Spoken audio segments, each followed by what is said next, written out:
You know, Clinton, I was riding over here this morning. I was on your classic big highway, you know, 3 lanes going each way.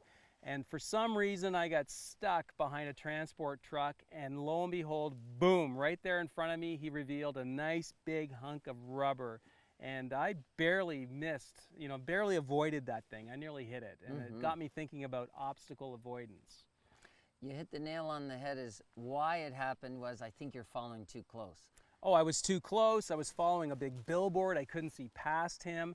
And I was right in the middle of the lane. I was doing everything wrong. Right. So what we've always recommended for safety is don't follow that large vehicle so close, because he blocks all your vision of what's in front of you in traffic and what's on the road in front of you. Right. He is not going to swerve, or she, around a little obstacle like an animal asleep or a hunk of tire or a muffler. Right. They're going to either straddle it or hit it. It's not going to bother them. Right. It's going to bother us. Yeah. And when you're in either the left tire track or the right tire track of your lane, you're minimizing interaction with obstacles that have been left there by other vehicles.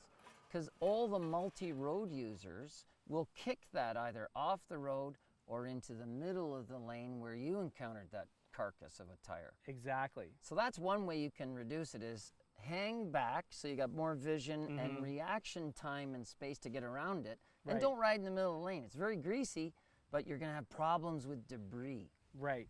So it just so happens I got into the wrong place at the wrong time. I was merging and there were other cars and I was trying to stay out of blind spots, so it happened. But step 2 here is I nearly hit it. So what would happen, or what should I do if I really had to hit it? If I had to have gone over that hunk of rubber, what should I have done?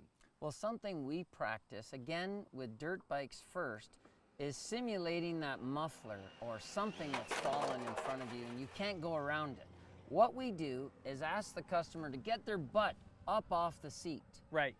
and fight the instinct to slow down. Because if I roll off the throttle on my motorcycle, what happens to my front suspension? You compress it.